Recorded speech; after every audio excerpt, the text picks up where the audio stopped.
Welcome. On behalf of the Stoney family, thank you for being with us for this tribute to George C. Stoney. My name is Dr. Norris J. Chumley.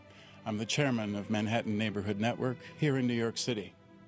George Stoney was a founder of public access television and Manhattan Neighborhood Network. He was a pioneer of the documentary film genre and a friend and mentor to me and thousands of filmmakers and students over many decades. Now, if I know one thing about George, besides saying we don't need any tributes to him, if he were here in this studio with us right now, he would probably say, "Have you heard about organ donation?" So, on behalf of George, we ask that you please consider becoming an organ donor. You'll see information on your screen and at the end of this program. We're here together to remember George. But perhaps the best way to do this is to hear from George himself. We would like to share with you some documentary images of George and some of his writing. George was a prolific writer. In fact, maybe some of you were lucky enough to be recipients of some of his letters. It was discovered that hidden away under many layers of boxes and files were 8 decades of correspondence pertaining to some of the most significant times in modern American history. These letters and articles written by George Stoney to family, friends, and colleagues span over 70 years. You're about to hear some of these letters and some of his articles written between 1937 and 1946. Every word you're about to hear was written by George Stoney.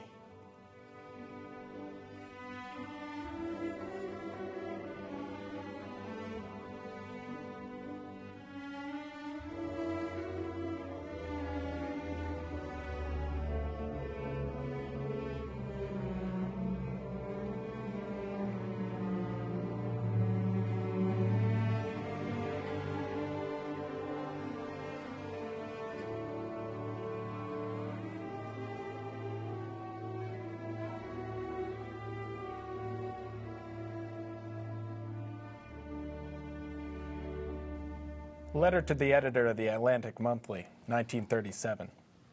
I was born in 1916. I was teethed on the Beatitudes. Evangelical revival meetings were my first high emotional experiences. Nightly over the dinner table, my father, still hot with the doctrines of his youth, preached prohibition and the mission of the evangelical church. To me, his talk of saloons was meaningless, except to whet my curiosity about the stuff the Negroes sold in bottles behind the station house.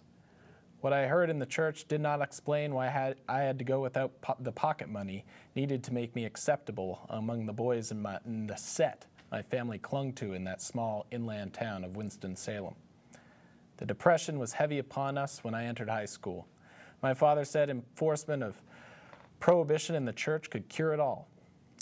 My teachers talked of the greatness of America. The janitors, the mill hands, and the prostitutes on my morning paper route told me different things. I stopped going to revival meetings.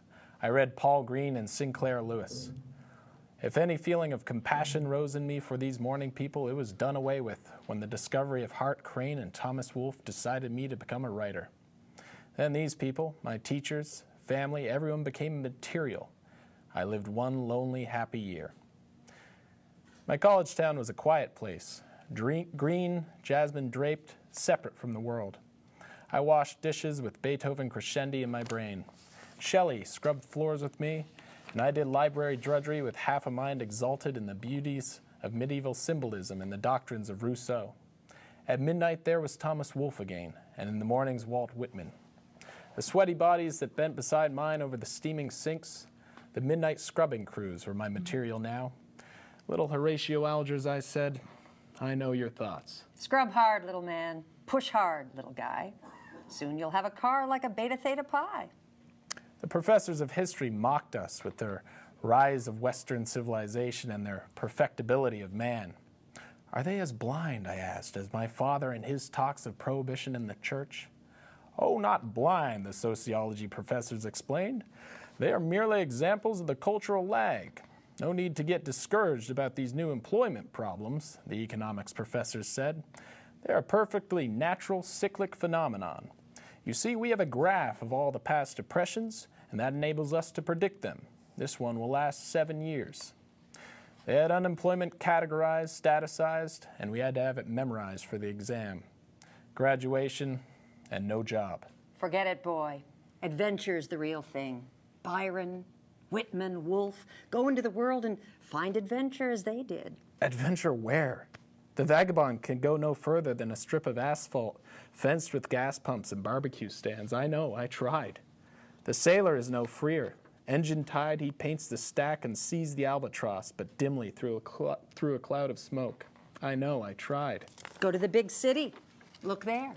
My foreman says, wear the proper kind of tie and stamp your card on time and speak properly to the boss. In 10 years, you may be made assistant department manager. Is there no adventure in your art?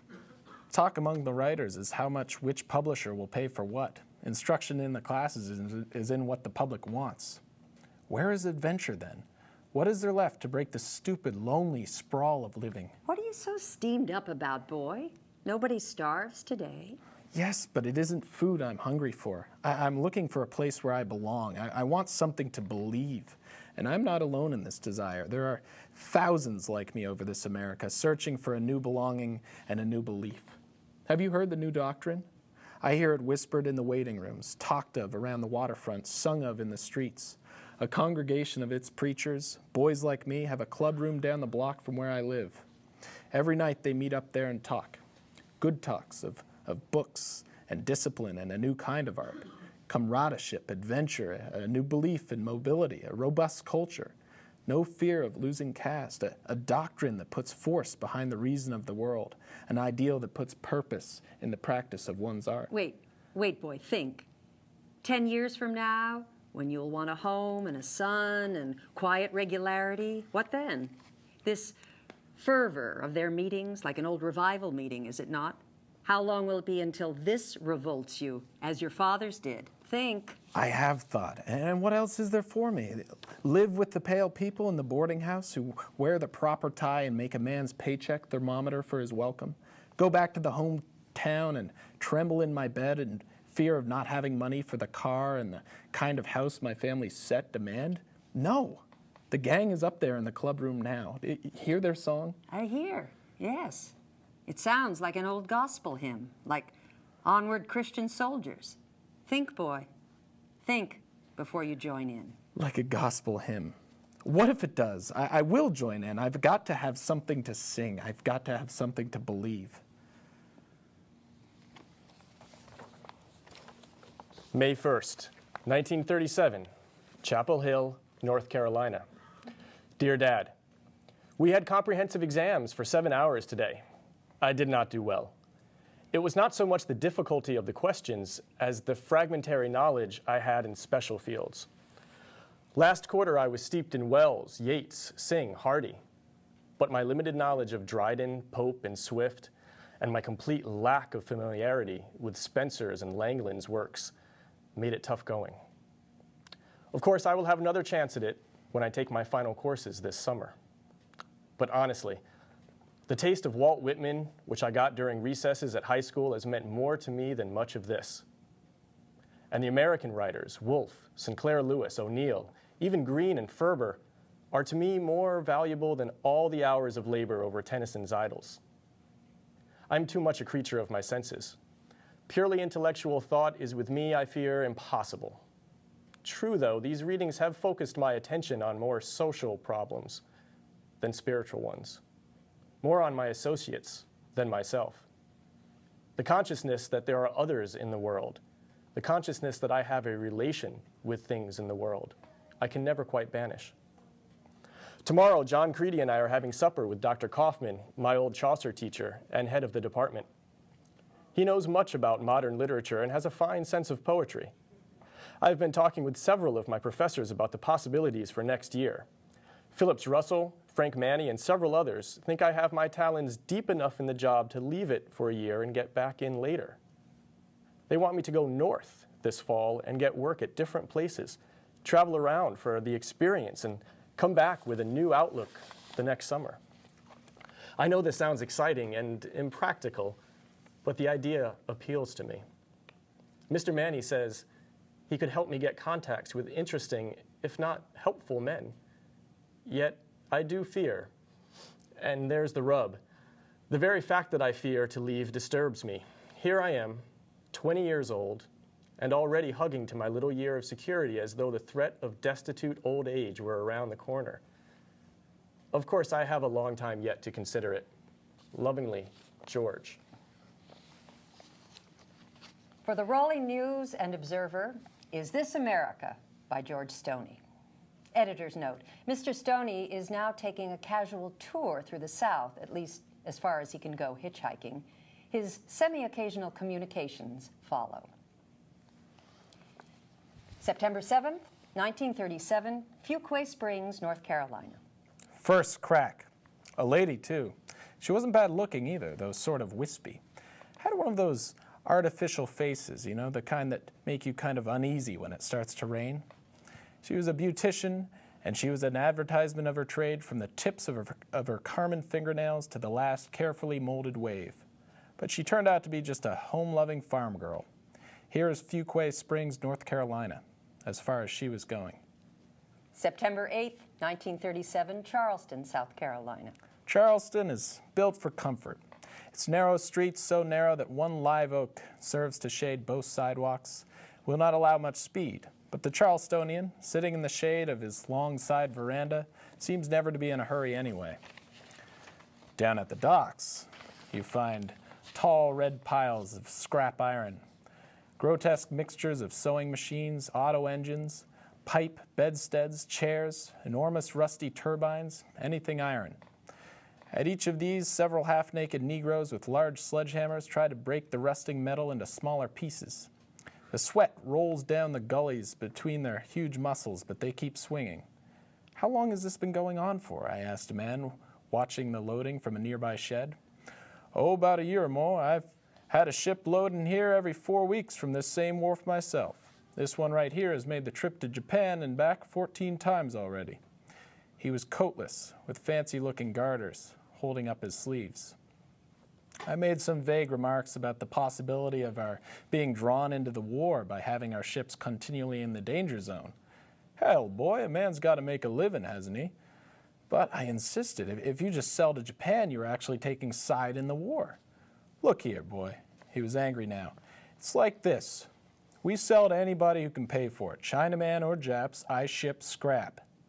Another car of iron roared into the ship's hull. September 16th, 1937, Savannah, Georgia. Aunt Geraldine is the only Negro hasty lunchwoman who can peddle her fish and hamburgers along Savannah's waterfront without benefit of sex appeal. She had it, but lost it quite suddenly. Sarah told me all about it. She was one of the young ones, slim, lively, with bright earrings, red shoes, a form-fitting dress, all the accessories needed to excite that whistle that ends in ugh. She was no dumb girl. A powerful, shouldered young buck came up behind Sarah and slipped his arm around her waist. She beamed up at him, then made a hamburger for him and put nothing down in the credit book. October 21st, 1937, New Orleans, Louisiana. From New Orleans to Buenos Aires, a 6,400-mile ride. That ought to beat some kind of hitchhiking record. Double that figure, of course, for I have the ride back, too. The vehicle that gave me this lift is the SS Del Valle, a 9,000-ton combination passenger and freighter, skippered by the friendliest of old salt that ever invented pirate stories for the entertainment of the passengers. Ever since I was sung to sleep with Sweet and Low, I've dreamed of the sea. Little chance I thought I would ever have of going on it, however, but coming down the coast, I found myself spending more and more time at the docks. Every seaman I met was riddled with questions. Where had he shipped to? What were the seas like? And always, how could I get on a ship? You have to join the Union, they said. No sea experience? Sorry. But there was one chance. A cadet who'd been aboard one of the ships in port was going on vacation. We'll need someone to fill in. We have half a dozen boys in mind, but if we can't get in touch with any of them by the morning, it won't do you no harm to fill out this application. What ship? Oh, it's the Del Valle. Goes on a 9-week run to South America. The Del Valle. Rio. The thrill of standing on the forepeak in the wind, of feeling the wind whip by, the spraying in my face, watching the phosphorescent flashes as the black prow pushes through the waves, the glories of the tropic sunset and the hearty ring of the sea laugh, these memories will be mine forever. The world is wide. February 13th, 1938, Henry Street Settlement, New York City. Dear Dad, I'm not sure what my work here at the Henry Street Settlement is to be, but the stay itself is interesting. My room is on the 3rd floor of one of the annexes. I take my meals in the settlement. There are perhaps 25 resident workers, including 5 German refugees, all highly intellectual people, doctors from prominent German universities and of the old aristocratic stock. An exceedingly talented artist who is doing several mural commissions in the city, and a young Negro sociologist who's written some important studies on race relations. It's an inspiring group. The clientele is 80% Jewish. We are in the heart of the old ghetto section. The place is kept in constant agitation over every bit of news about Hitler. Some of their defenses for Germans, coming from keen minds, if through broken English, are eloquent. This makes most interesting dinner table conversation. I will be writing into more readable form the studies of the survey department and assisting in the researches. This week, I worked out the basis for a study of young men's cellar or social clubs. Recently, the police have begun to make drives against them, calling the clubs dens of vice and breeding grounds for crime. But the settlement believes that many clubs are doing a great deal of good. My study is now being considered by Helen Hall and the board. 2 great troubles. Though my room is most comfortable and the board is excellent, that is all I get. Money for laundry, subways, theater, clothes, etc. will have to come, if I stay here, from extra writing. It is doubtful if I shall be able to place anything soon. Rejection slips from several newspapers from articles on New Orleans. The article I spoke to you about, the one on fascism in Argentina, is now being edited by Mr. Kellogg. He cannot use it himself in his own magazine, the Survey Graphic. However, he is hopeful of getting it under the eye of some of his friends who are on other staffs. I shall not be discouraged, for the atmosphere is rich with interests. Saturday, I heard Die Valkyrie at the Metropolitan Opera, waited in line for over an hour to get a ticket, and then stood through the 4-hour performance. It was worth every minute of it. Mr. Berkowitz, a friend I met through Mr. Manny, is teaching me about art. I get cheap reproductions and put them up in rotation in my room. After I become familiar with the subject, we then go to the original in the museum. It seems an extremely valuable method of study. Please do write me as often as you are able. I shall do the same. Lovingly, George. November 3rd, 1940, Montgomery, Alabama. Dear John, your story on the farm security was a masterpiece. I have been sorely tempted to crib from it. Bill, my boss, admired it tremendously. As you can see, our program is a highly controversial one. Furnishing merchants hate our guts. Many landlords do likewise, especially those running sharecropping plantations. Some bakers have crossed us up. I believe that the FSA is the most misunderstood and least appreciated of all New Deal agencies, and I believe it is doing more good with less money. For the last week and a half, I have been traveling around to county offices, talking individually with each clerk, farm supervisor, home demonstrator, trying to show them how important it is to let the public understand what we are doing. John, I have never felt more enthused over any public undertaking in my life. I marvel most at what it does for the people who work with it. Honestly, I want to tell everybody about it. I feel quite in character delivering a talk before Methodist missionary societies about our migrant camps. But the most irksome matter I find in the organization is the attitude toward the Negro. I am becoming an expert on racial taboos in news writing, speaking, interviewing, etc. and I am almost proud of my ability to put over a good print for the Negroes despite the straitjacketing. I've just started radio programs called Farmers on the Air on 4 stations. I act as master of ceremonies and keep things moving. It's kind of a documentary drama, my term. What I do is put on informal but carefully planned and rehearsed interviews. I go out and talk and work with the men or women for several hours whenever possible and build my script around questions to which they had an interesting, colorful response when I asked it just casually.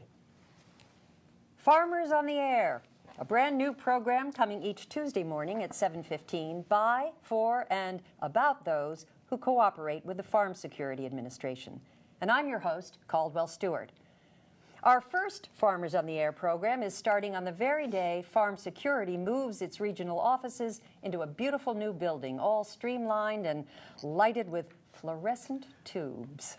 Hey, Caldwell, I thought you said this program was going to be by, for, and about farmers. Oh, it is, George. I was getting around to saying that the 92,000 farm families in Alabama, Georgia, South Carolina, and Florida who are served by the staff that occupies this building. Wait a minute, Caldwell. We have one of those 92,000 farmers right here, Mr. and Mrs. Holliday from Greenville County.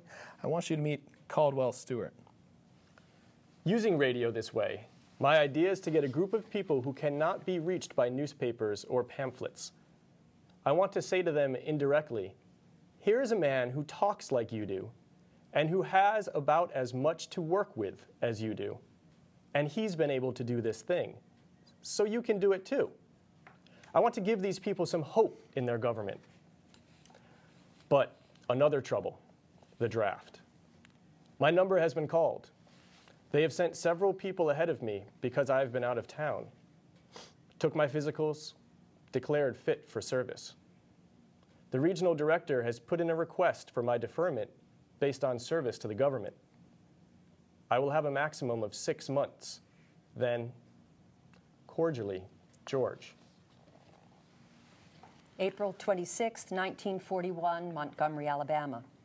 Dear Dad, dry though it is, the black prairies are still lush green. I spent one weekend in them, traveling with the Delanos, the young photographers I wrote you about. They helped me buy a camera, and I've been learning to operate it. They develop prints also.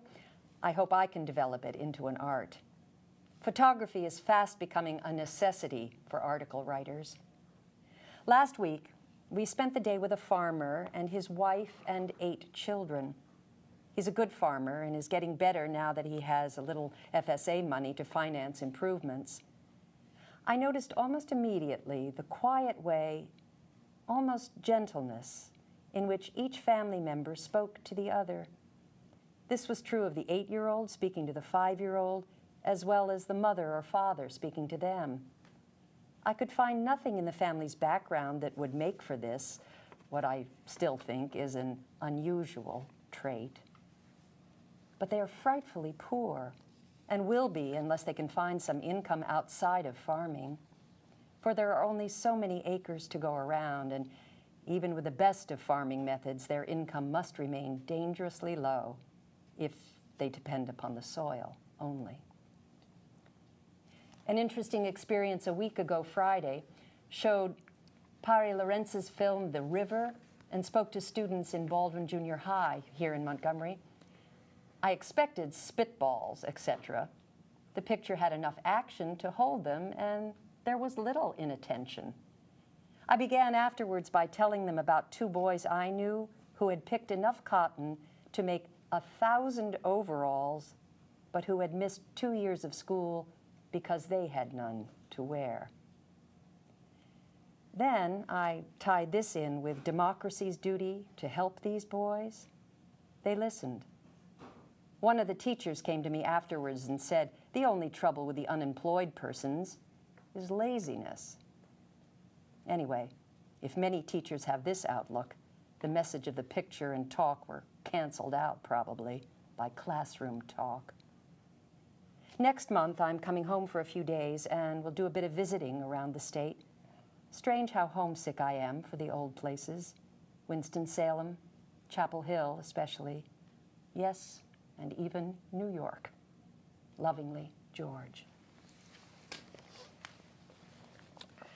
February 12th, 1942, Montgomery, Alabama. Dear John, yours from high over Big Bend Gulch was a tonic. Some good writing in it. The deuce is that you haven't any medium now to make you formalize it and get it into type, one advantage of editorship. All of which will mean little to either of us, probably, for I got my call to report with enough clothes for 3 days, next Monday at the draft office. Where I will be sent, what I will be doing, etc. are military secrets. Previously, I had been offered an opportunity to join the public relations office of the Southeastern Air Training Center with a commission. While things were not cleared completely, it looked probable. Perhaps foolishly, I did not push it. Somehow, I can't see this war as more than a fight for the status quo, a fight to keep things from getting worse, to protect our present system from the evil things these conditions have bred. Therefore, I'm willing to do my part, fight if necessary, but I'll just be damned if I'll be a party to putting out the lies, the half-truths, the things that inflame people, give them hate, all that. Foolish? Of course. And when I'm in a mud hole somewhere with the bullets screaming by me, you can ask me what this attitude amounts to. But a man must live with himself and with his illusions about himself. So I go marching. We have had too much fetish about truth anyway. For legend, attitude, point of view are more real and more important. Nick Reed at last got a break. He was promoted to the rank of sergeant, and through Leaseland, was assigned to help John Grierson in Canada. No such luck will be mine, I suspect, and I'm not sure I want it. Right now I have the idea I'd like to get a routine job doing something physical, learn to do a skillful job, and give little thought to what the whole thing shapes up into. I want the carefree individual interest in work that I knew only briefly on jobs in Chapel Hill and on my old paper route. Perhaps this is cowardly. It's all very foolish. My best regards to the family. Cordially, George. January 29th, 1943, 13th Photo Reconnaissance Squad, APO 634, U.S. Army. Dear Libba, got the packet of New Yorkers, Survey Graphic, and Saturday Review 3 days ago.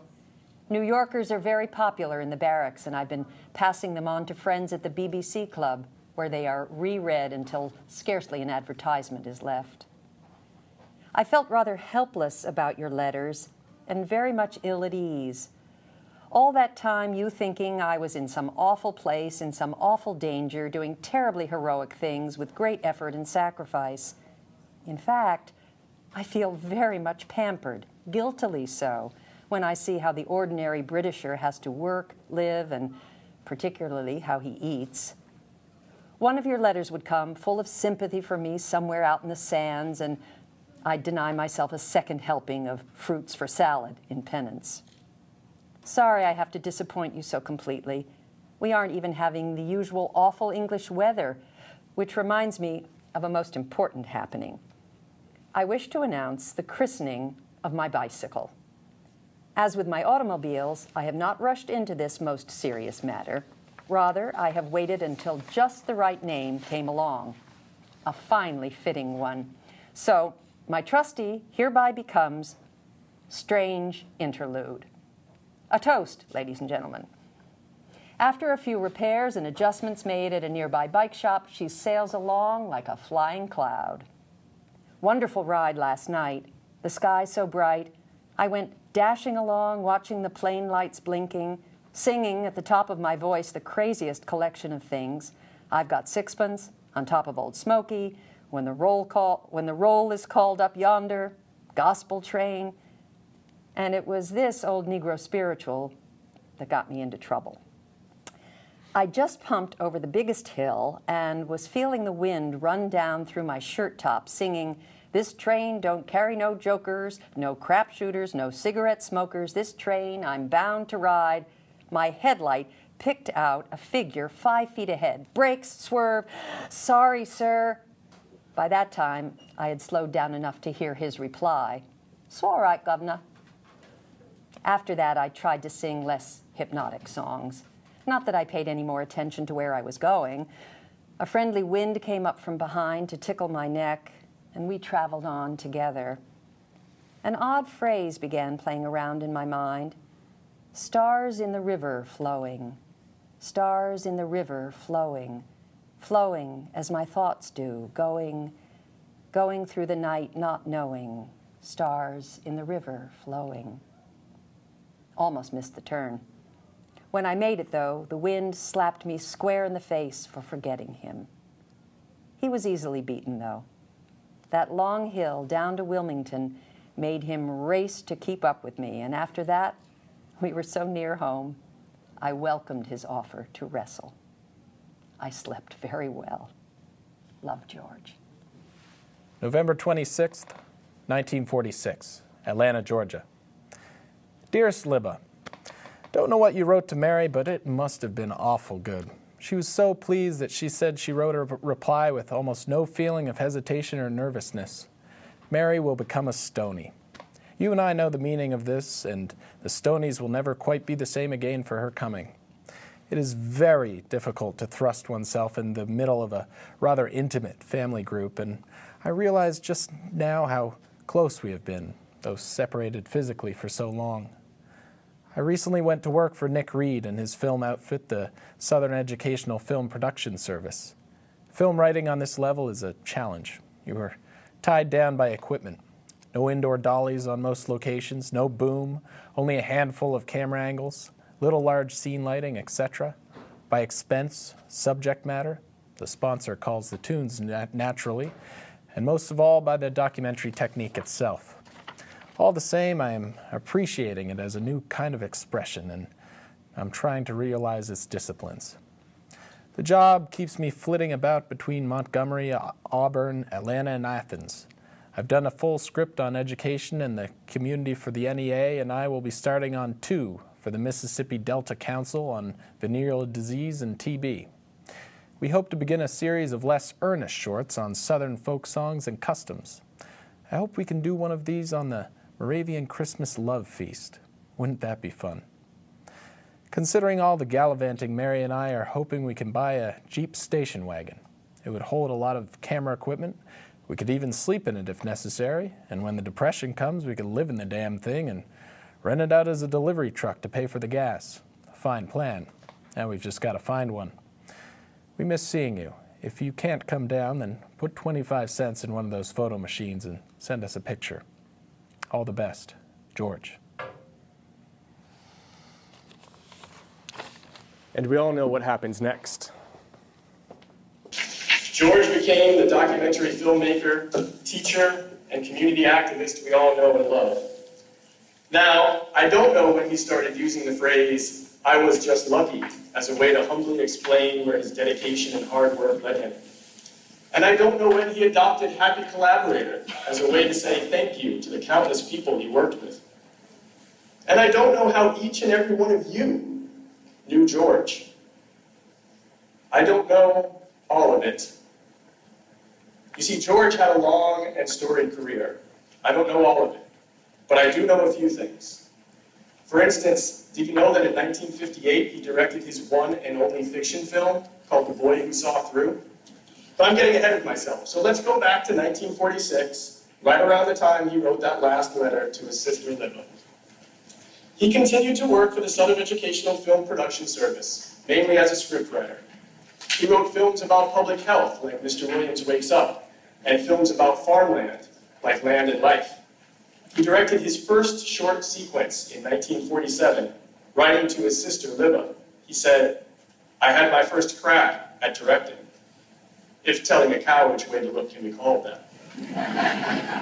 After directing his first film, Palmer Street, A Study of Family Life in 1949, George returned to Georgia in 1951 to make his most famous film, All My Babies, A Midwife's Own Story. A training film for Black Southern midwives, he combined his talents as a writer, his attention to detail, his empathy for people and characters, and his love for the art of filmmaking. All My Babies is a moving portrait of a proud profession. 118 teaching points conveyed through story and song. His star, a real-life midwife.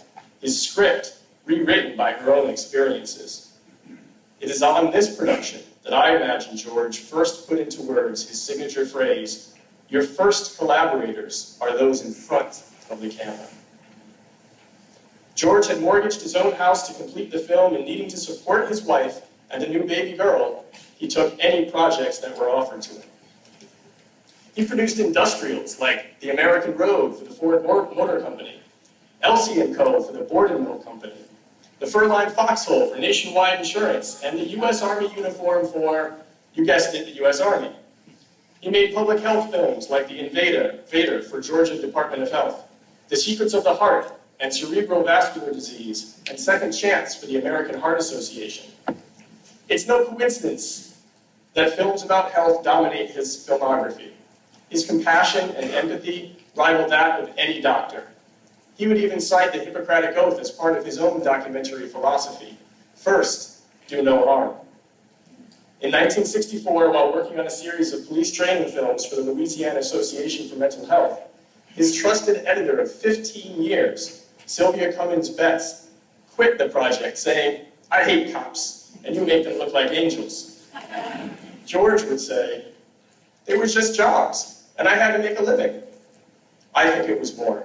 He was trying to help, putting aside his own preconceptions to try to make a difference.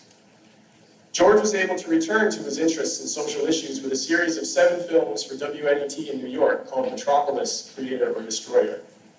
These films explored race, urban renewal, public space, and privacy in several large cities across the country. In 1965, Henry Brightrose asked George to take over his film courses at Stanford University while he left on sabbatical. George accepted and asked simply, "What should I do?" I just can't imagine George saying this. He certainly knew what to do. Henry returned in a year to find editing rooms going day and night and students churning out films that went far beyond their class assignments. Former Stanford students Bonnie Klein and Michael Rubo had left the States for Canada's National Film Board, and when George was offered a position as executive director of their Challenge for Change program, he jumped at the chance to work with a group that seemed to embody everything he had been striving for. Get the crews out there, listen to the issues the citizens are concerned with, take those films back to other communities, share, and instigate change. A Social Worker Speaks Her Mind, VTR St. Jacques, and You Are on Indian Land. These films stand out as examples of what films can do when purpose and people come together. In 1970, George was asked to serve as chair for NYU's Department of Film and Television. He left Canada and began his long career as professor at NYU. He founded NYU's Alternate Media Center with Red Burns in 1972. Using lessons learned at the Film Board, he worked with cable franchises, the FCC, and communities to establish a place for the public on television. Portable video production offered immediacy and interaction. Democratization of the media overrode concerns about technical quality for George, who quickly immersed himself in it. Teaching became his passion. George was eager to encourage students in whom he saw potential. Jim Brown and Paul Barnes were 2 such students. Together they made People on the Move, Painting from Nature, Hudson Shad, Planning for Floods, Shepherd of the Night Flock, and How the Myth Was Made, among many others. Like much of his early work, How the Myth Was Made, a study of Robert Flaherty's Man of Erin, is a teaching film. But in this film, for the first time, we see George, giddy as a schoolboy as he finds Flaherty's old equipment, knocking back a pint as he listens to the tale of how his own grandfather was buried alive. Uncomfortable as Harry Watt challenges his romantic ideas about Flaherty. George makes himself the subject, teaching us to own our films as well as share them.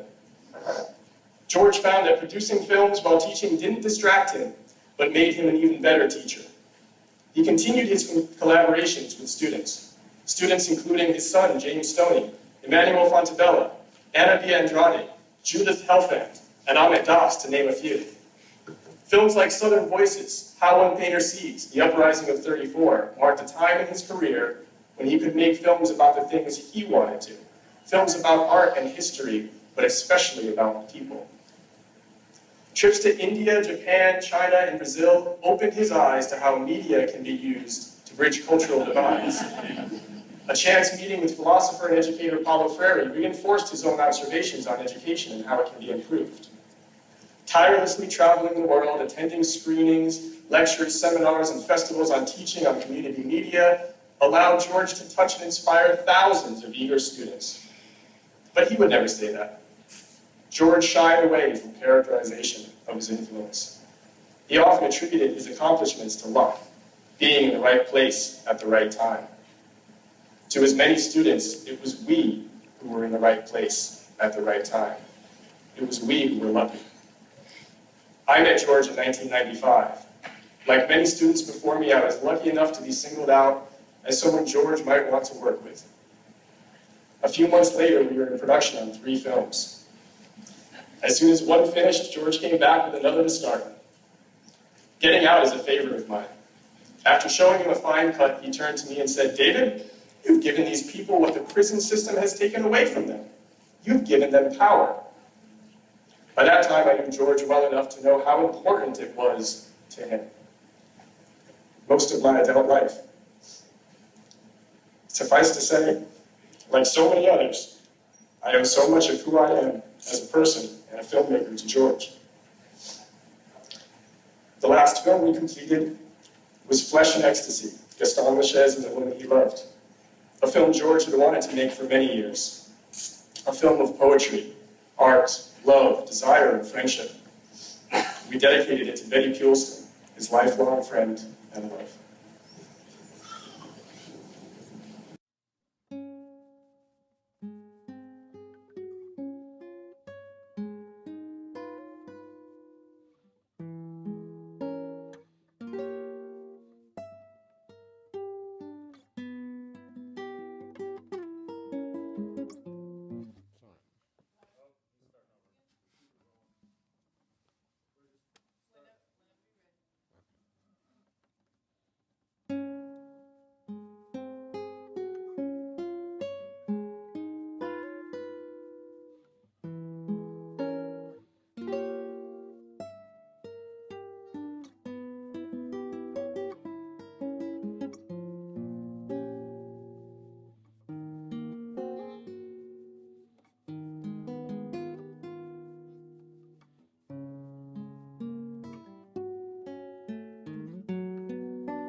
I'm standing up here tonight because I'm George Stoney's daughter.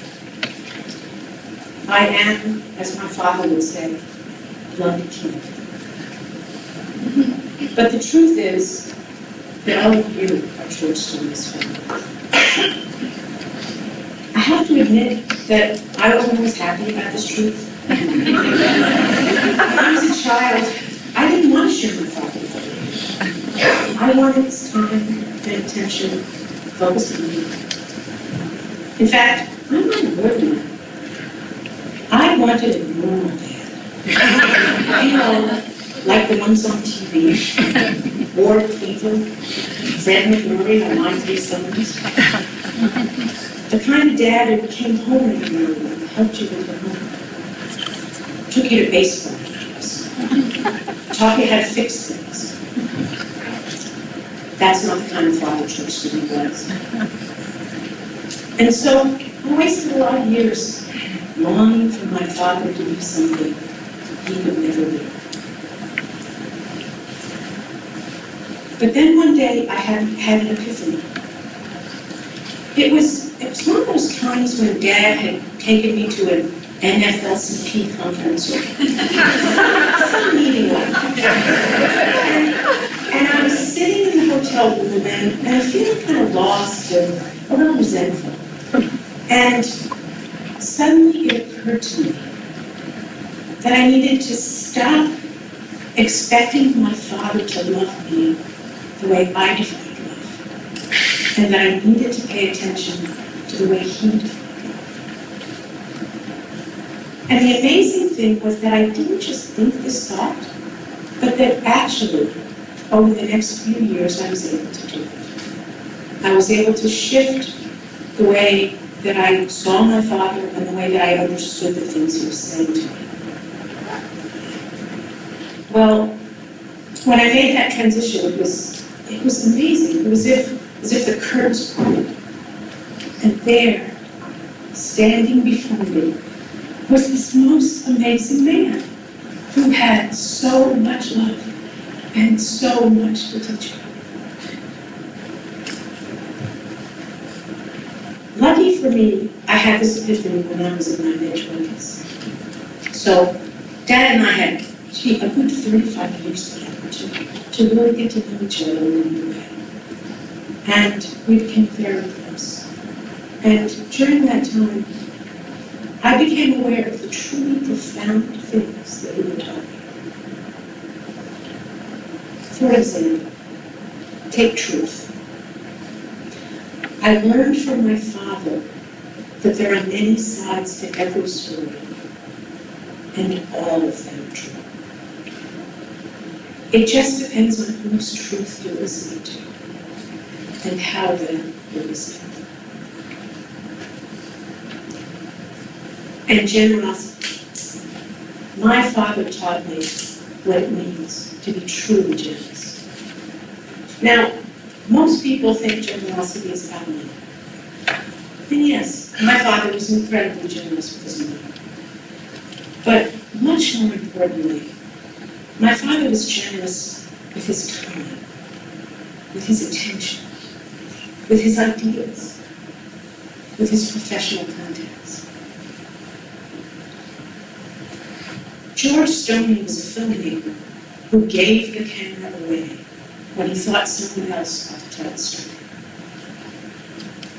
He was a public speaker who routinely called people up from the audience and handed them the microphone so that they could tell the story in their own words, instead of having George speak for them. He was a very busy man, but never too busy to return phone calls, to write letters, to meet with people who needed advice or to review films. And it didn't matter if the person seeking help was a famous person, or a young student, or a friend of a friend. Dad was happy to share his time with whoever asked. My father is often referred to as a happy collaborator. Now, in my field, that word collaboration is a big deal. Funders want us to collaborate. government agencies. I can't tell you how many grant proposals I've written, reports about collaboration. But what I learned from my father is that collaboration without generosity is just a thing. Courage. Now, that's a lesson I really didn't want to learn. But it wasn't negotiable. My father insisted that his children be brave.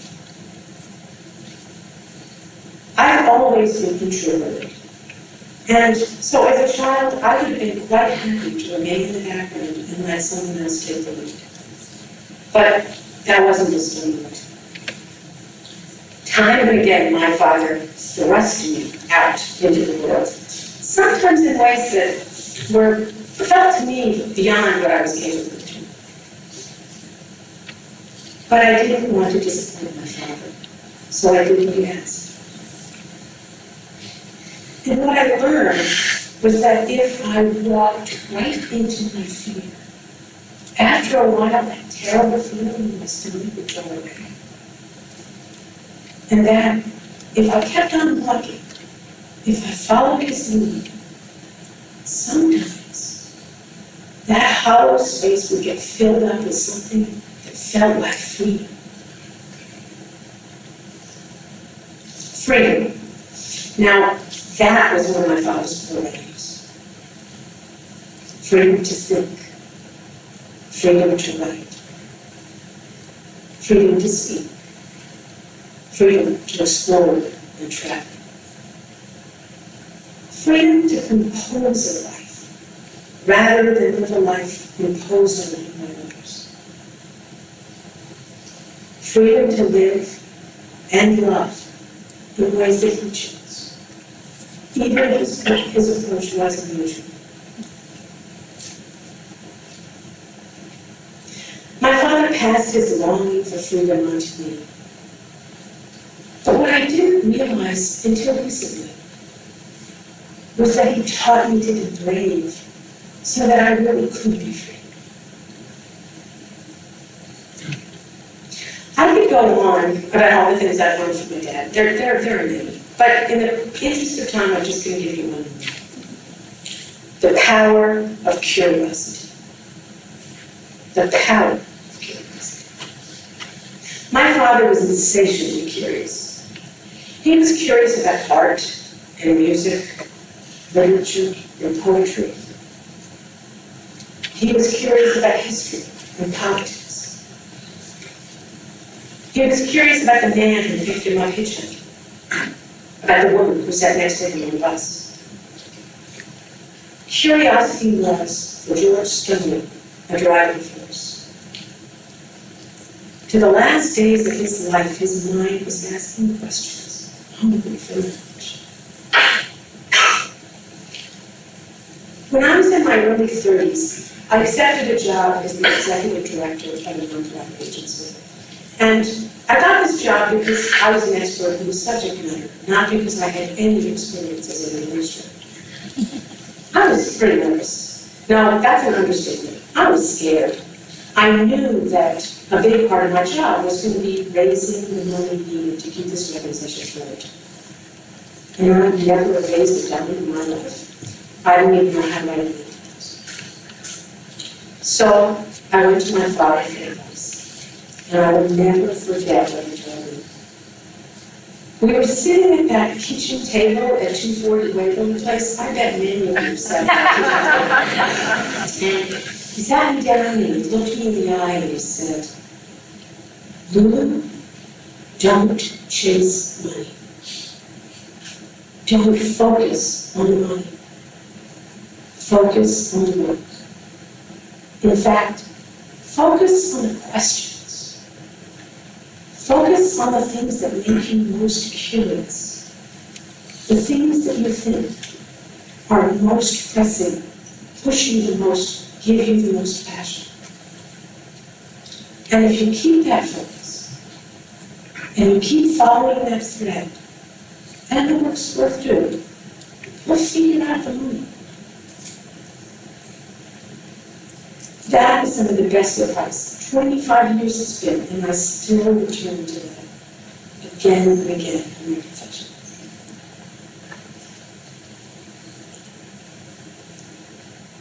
My father was a beacon in my life, like a lighthouse flashing with light.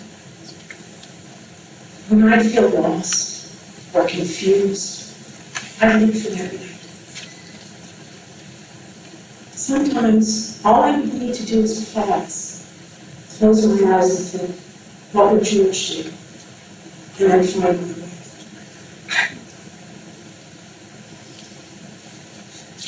I'm going to miss him terribly. I know exactly what he would tell me to do right now. He would say, Luna, you don't need me out there shining my light. You've got that light right here. He would say to me, look out there. Look at all those lights. You don't need me. None of you need me. I've done my job. He's watching me. We have to keep shining our lights for George and for each other. Thank you.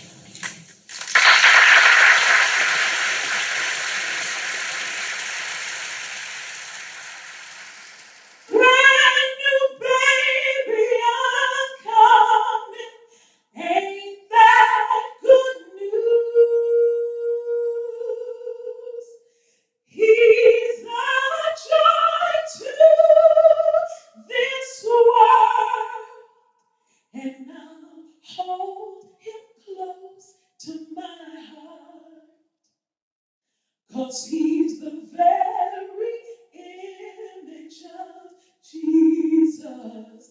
Ain't that good news? Got my eyes all ready to see him. Ain't that good news? Got my eyes all ready to see him. Ain't that good news? He's a joy to this world, and I hold him close to my heart. 'Cause he's the very image of Jesus. Ain't that good news? Got my arms all ready to love him. Ain't that good news? I got my arms all ready to love him. Ain't that good news? He's a joy to this world, and I'll hold him close to my heart. 'Cause he's the very image of Jesus. Ain't that good news? He's a joy to this world, and I'll hold him close to my heart. 'Cause I can't do nothing but love him. Ain't that good news? May I get the house lights up? So you're going to sing along with me in honor of this great man. And we're going to pick it up. Ready? I got a rope, a bit of that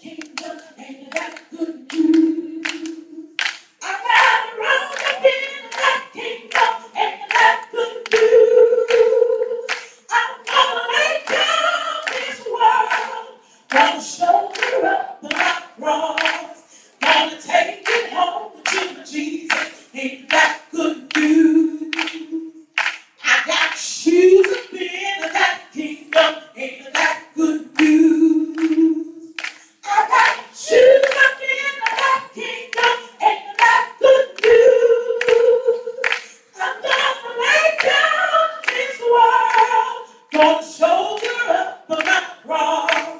I'm gonna take it home to Jesus. Ain't that good news? I got a crown up in that kingdom. Ain't that good news? I got a crown up in that kingdom. Ain't that good news? I'm gonna lay down this world. Gonna shoulder up my cross. I'm gonna take it home to my Jesus. Ain't that good news? For he's a joy to this world, and I hold him close to my heart. 'Cause I can't do nothing but love him. Ain't that good news?